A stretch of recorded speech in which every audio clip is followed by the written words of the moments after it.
Good afternoon. और finally आप लोगों की बिहार जीके की क्लास आज से स्टार्ट हो गई है। मुझे भी अच्छा लग रहा है, आप लोग को भी लग रहा होगा। काफी टाइम से मेरा भी मन था कि बिहार जीके की क्लास स्टार्ट हो, है ना। और अब आप लोग का क्योंकि पेपर आ ही गया है तो बिहार जीके का जो वेटेज है वो भी अच्छा खासा ही रहता है। चलो पहला क्वेश्चन देखो क्या है।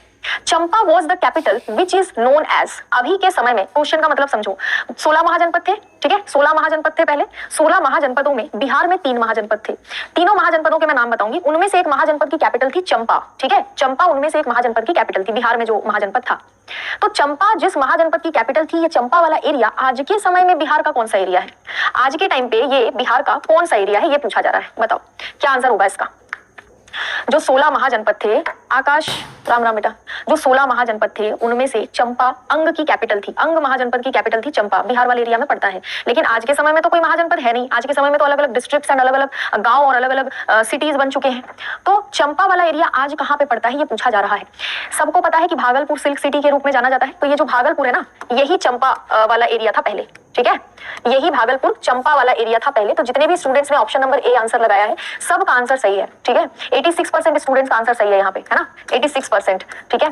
देखो 16 में से मैं यहाँ पे लिख देती हूँ, 16 में से 3 महाजनपद, है ना, बिहार में थे। उन तीनों के नाम क्या क्या है? पहला है मगध। मगध महाजनपद की राजधानी क्या थी? राजगृह, जिसको अपन गिरिवराज भी कहते थे। दूसरा वज्जी महाजनपद। वज्जी महाजनपद की जो कैपिटल थी वो थी वैशाली।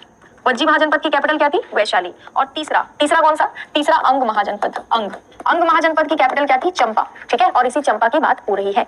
अब पूछा जाएगा बताओ 16 महाजनपदों में सबसे पावरफुल महाजनपद यानी सबसे शक्तिशाली महाजनपद कौन सा था? तो वो भी बिहार का मगध महाजनपद था। सबसे शक्तिशाली 16 में से सबसे पावरफुल यानी कि सबसे ज्यादा शक्तिशाली महाजनपद ये मगध महाजनपद था। मगध महाजनपद के आसपास के महाजनपद के शासक जो है इससे कभी भिड़ते ही नहीं थे। बहुत पावरफुल था, हर चीज था ना। आयरन ओर था, आयरन ओर से लोग आयरन बना लेते थे, आयरन से ये लोग वेपन बना लेते थे, वेपन यानी हथियार, सैनिक मजबूत इनके, ठीक है। उसके बाद में जो जमीन था, जो सॉइल था वो बहुत फर्टाइल था। फर्टाइल का मतलब बहुत ज्यादा उपजाऊ जमीन थी, भूमि थी, मिट्टी थी, उपजाऊ मिट्टी, तो खेती भी बढ़िया होती थी, ठीक है।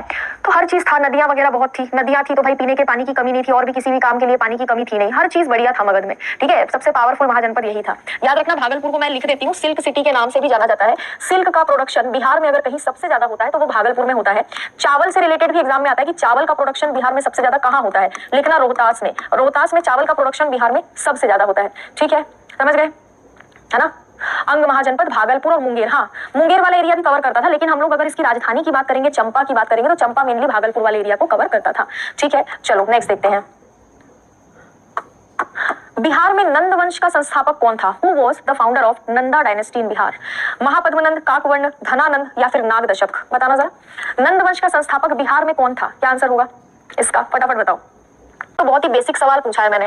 ये तो आपने अगर प्राचीन इतिहास थोड़ा बहुत पढ़ा होगा तो भी आपको ये आंसर तो आना चाहिए था। महापद्मनंद इसका आंसर हो जाएगा, ऑप्शन नंबर ए। 73% स्टूडेंट्स का आंसर मात्र सही हुआ है। नंद वंश के संस्थापक, देखो पूरा वंश का अगर तुम्हें डिस्क्रिप्शन नहीं पता है तो भी तुम्हें कुछ चीजें पता होनी चाहिए। जैसे कि हर एक वंश का संस्थापक तुम्हें मालूम होना चाहिए, हर एक वंश का लास्ट रूलर तुमको मालूम होना चाहिए, ठीक है। हर एक वंश का संस्थापक और हर एक वंश का लास्ट रूलर। अब मुझे बताओ नंद वंश का लास्ट रूलर कौन था? लास्ट रूलर कौन था नंद वंश का?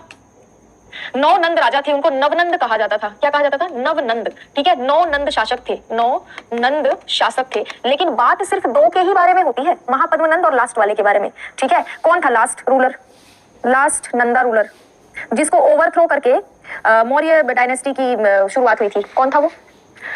फर्स्ट तो महापद्मनंद था, है ना, महापद्म। और लास्ट कौन था? लास्ट था धनानंद, ठीक है, समझ गए। मगध वाले एरिया में ये लोग रूल कर रहे थे। कहाँ रूल कर रहे थे? तुम्हारे बिहार के मगध वाले एरिया में ये रूल कर रहे थे, ठीक है, समझ गए। नेक्स्ट देखो, बिहार का टोटल क्षेत्रफल भारत के टोटल क्षेत्रफल का कितना % एरिया कवर करता है? Total area of Bihar is what % of total area of India? छोटे छोटे क्वेश्चन है, देखो बहुत छोटे छोटे क्वेश्चन है, लेकिन इंपॉर्टेंट क्वेश्चन है, रिपीटेडली एग्जाम्स में पूछे जाते हैं, ठीक है। 2.48%, 2.86%, 2.84% या 2.96%? बताओ भाई। मतलब पूछ रहा है ये जो हमारा पूरा भारत है, ये जो 100% एरिया है, इसमें से जो बिहार का एरिया है, क्षेत्र है, वो कितना % कवर करता है भारत का, ये पूछ रहा है। क्या आंसर होगा इसका?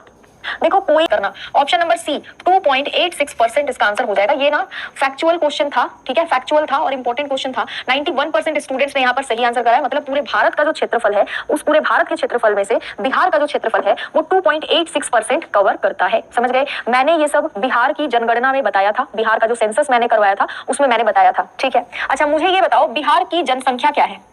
बिहार की जनसंख्या लिख के बताओ फटाफट। मोबाइल नंबर की तरह याद होना चाहिए, जैसे उसका मोबाइल नंबर तुम्हें याद रहता है वैसे ही बिहार की जनसंख्या याद होनी चाहिए।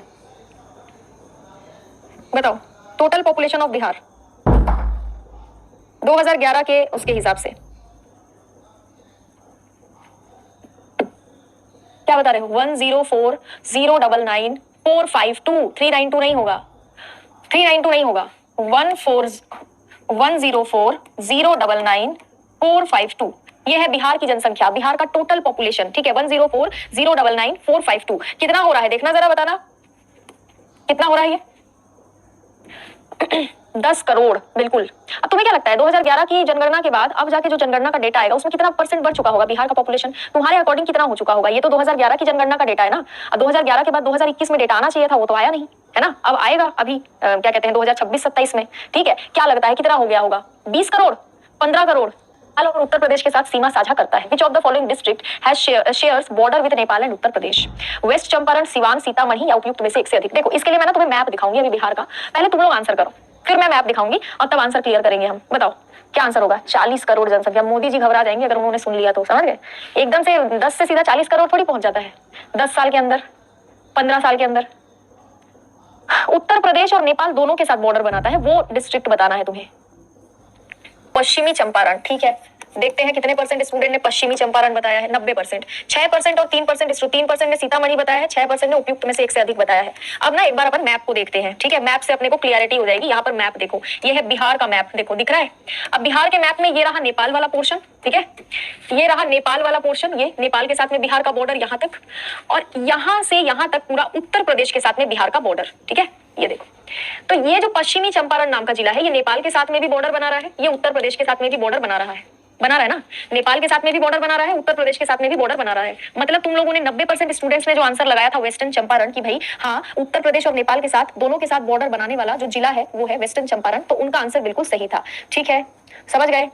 बिहार का सबसे बड़ा जिला है वेस्टर्न चंपारण, है ना, ध्यान रखोगे इसको भी। और यहाँ पर तुमको सोमेश्वर श्रेणी भी मिलेगी। सोमेश्वर श्रेणी एग्जाम में क्वेश्चन आता है कि सोमेश्वर श्रेणी हमको कहाँ पर मिलती है? इधर ही मिलती है। और यहाँ पर जो मिट्टी मिलती है ना उसको पीडमंट मिट्टी कहते हैं। मैं लिख देती हूँ 2-3 फैक्चुअल पॉइंट्स है जो कि एग्जाम में पूछे जाते हैं, ठीक है। यहाँ पर जो मिट्टी मिलती है उसको कहते हैं पीडमंट, पीडमंट, है ना, पीडमंट सॉइल मिलता है वेस्टर्न चंपारण वाले एरिया में। सोमेश्वर श्रेणी भी तुम्हें इसी एरिया में मिलेगी, सोमेश्वर श्रेणी, ठीक है।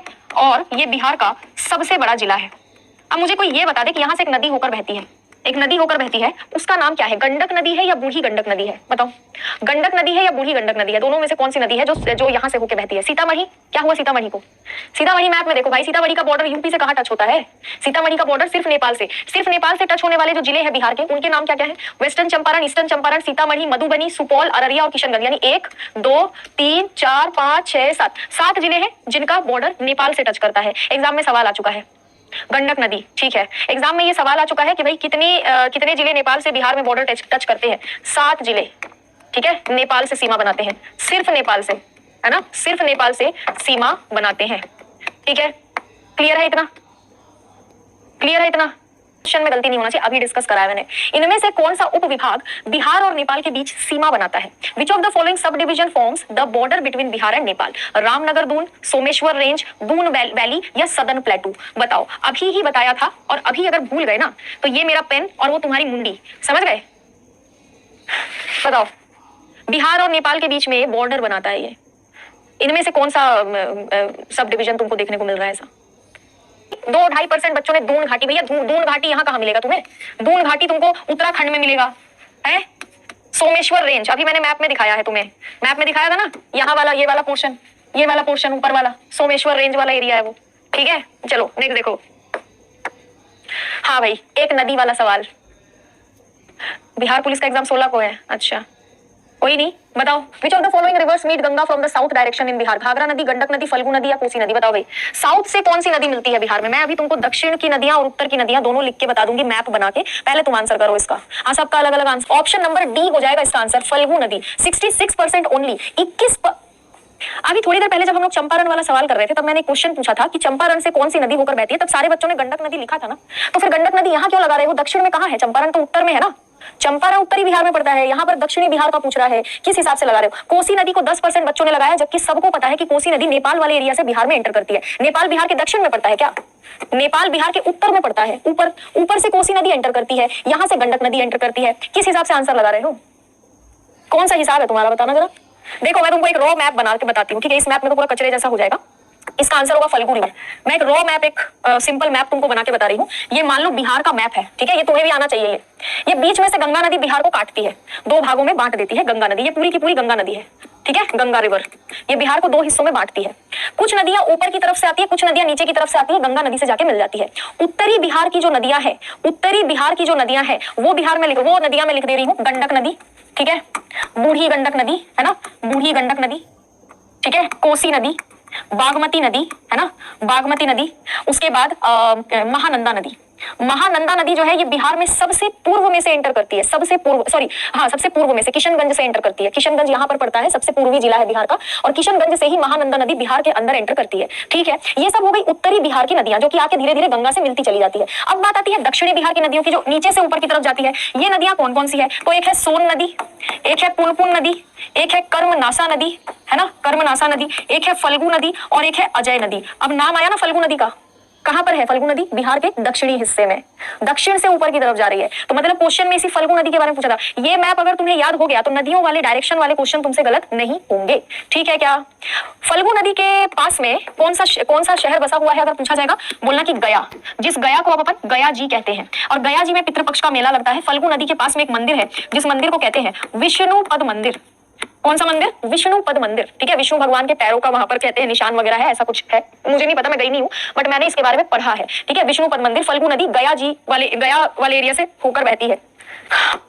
बिहार के किस जिले में चावल की उत्पादकता सबसे ज्यादा? अभी थोड़ी देर पहले बता रही थी मैं। Which district of Bihar has highest productivity of rice? Rohtas में, औरंगाबाद में, कैमूर में या मधुबनी में? बताओ। चावल का प्रोडक्शन बिहार के कौन सी जगह में सबसे ज्यादा होता है? क्या आंसर होगा इसका? 97%। इसमें भी कुछ बच्चों ने गलत आंसर दिया है, ठीक है? 97% स्टूडेंट्स का आंसर ठीक है यहाँ पर। और ये भी याद रखना कि रोहतास ही सबसे साक्षर जिला है, सबसे साक्षर, ठीक है?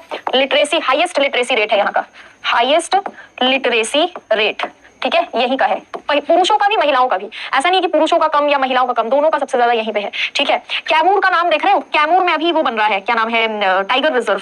बिहार में अभी फिलहाल एक ही टाइगर रिजर्व है, ठीक है? और वो है वाल्मीकि टाइगर रिजर्व। हम सबको पता है बिहार में सिर्फ एक ही टाइगर रिजर्व है, वो भी वाल्मीकि टाइगर रिजर्व। अब बिहार में दूसरा टाइगर रिजर्व बन रहा है, बनने जा रहा है, और इसका नाम है कैमूर टाइगर रिजर्व। आज ही करंट अफेयर्स में मैंने क्वेश्चन पढ़ाया था, उसमें मैंने तुमको बताया है कि बिहार में ऑर्डिनेंस फैक्ट्री कॉरिडोर बनाया जा रहा है। बिहार भारत का पहला राज्य है जहां पर ऑर्डिनेंस फैक्ट्री है ना, ऑर्डिनेंस फैक्ट्री कॉरिडोर यानी गलियारा ये बनाया जा रहा है। बिहार पहला राज्य बन रहा है, ठीक है? ये ध्यान रखना। 5 बजे वाला क्लास, हाँ वो तो होगा, वो तो जीके जीएस का क्लास है, ये सिर्फ बिहार जीके का क्लास है, ठीक है? बिहार का कुल क्षेत्रफल बता दो, what is the total area of Bihar? 94763 वर्ग किलोमीटर, 93163 वर्ग किलोमीटर, 94163 वर्ग किलोमीटर, या फिर उपयुक्त में से कोई नहीं? बताओ क्या आंसर होगा? Total area of Bihar is, क्या है बिहार का टोटल एरिया? मैम क्या हुल है? हुल नहीं बेटा, हाल होता है। 94163 square kilometre. Option number C इसका आंसर होगा। 92% स्टूडेंट्स का आंसर सही है यहाँ पर। ये बिहार का टोटल एरिया है। भारत के कुल क्षेत्रफल का बिहार कितना क्षेत्रफल कवर करता है? 2.86%। अब भी बताया था मैंने, है ना, बताया था ना। पॉपुलेशन भी मैंने बताया, ठीक है, पॉपुलेशन भी बताया, कितना पॉपुलेशन है, ठीक है, 10.4 करोड़, है ना। चलो नेक्स्ट देखो। अच्छा कोई भारत का क्षेत्रफल बता सकता है? भारत का पूरा एरिया बताना जरा, किसी को अगर पता हो। टोटल एरिया ऑफ इंडिया बताना जरा कितना है?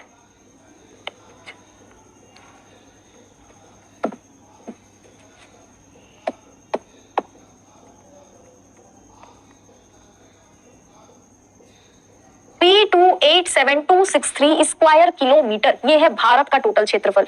ये पूरे इंडिया का टोटल क्षेत्रफल है 3287263 स्क्वायर किलोमीटर। ठीक है, ध्यान रहेगा, है ना। 3287263, हाँ, है ना। ये पूरे इंडिया का क्षेत्रफल है, ये ध्यान रखना थोड़ा। नेक्स्ट देखो, बिहार के किस क्षेत्र में विंध्यन चट्टानें पाई जाती है? इन विच रीजन ऑफ बिहार और विंध्यन रॉक्स फाउंड? दक्षिण पूर्व में, दक्षिण पश्चिम में, उत्तर पूर्व में या उपयुक्त में से एक से अधिक? इसका भी मैं तुमको मैप दिखाऊंगी, मतलब मैप बना के बताऊंगी। अभी फिलहाल तुम आंसर करने की कोशिश करो जरा, फिर मैं मैप बना के बता दूंगी इसको। दक्षिण पश्चिम में पड़ता है ये, है ना, दक्षिण पश्चिम में। ऑप्शन नंबर बी होगा इसका आंसर, ठीक है, ऑप्शन नंबर बी। 22% स्टूडेंट का आंसर ठीक है, बाकी सबने उत्तर पूर्व लगाया है। 57% बच्चों का आंसर है उत्तर पूर्व। सुनो, अब मैं तुमको एक मैप बना के बता रही हूँ, ठीक है, फिर अपना आंसर चेक करना। ये बिहार का मैप, ठीक है, ये बिहार का मैप। बिहार का जो ये वाला हिस्सा है नीचे का, है ना, ये वाला जो हिस्सा है, यहाँ पर धारवाड़ चट्टानें पाई जाती है।